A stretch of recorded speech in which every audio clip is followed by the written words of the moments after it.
কাপ্তাই হ্রদের পানির স্তর চূড়ান্ত বিপদসীমায় পৌঁছেছে। এ অবস্থায় কাপ্তাই বাঁধের ১৬টি জলকপাট রোববার ২৫ আগস্ট রাত থেকে আবারও খুলে দেওয়া হয়েছে, যা এখনো অব্যাহত রয়েছে। প্রথমে রোববার সকাল ৮টায় গেটগুলো খুলে দিয়ে ৬ ঘন্টা পর দুপুর ২টায় বন্ধ করে দেওয়া হয়। পরবর্তীতে রাত ৭টা ১৫ মিনিটের দিকে আবারও ১৬টি গেট থেকে ৪ ইঞ্চি করে খুলে দেওয়া হয়। সোমবার সকালে আরও ২ ইঞ্চি বাড়িয়ে ৬ ইঞ্চি করা হয়েছে।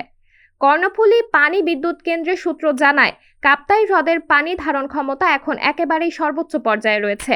সোমবার সকাল ১০টায় হ্রদের পানির উচ্চতা ১০৮.৮৪ MSL রেকর্ড করা হয়েছে, যা বিপদসীমার চূড়ান্ত পর্যায়ে পৌঁছেছে। কাপ্তাই হ্রদের পানি ধারণ ক্ষমতা ১০৯ MSL। গেট খুলে দেওয়ার প্রতি সেকেন্ডে ৯,০০০ কিউসেক ফিট পানি নিষ্কাশন হচ্ছে।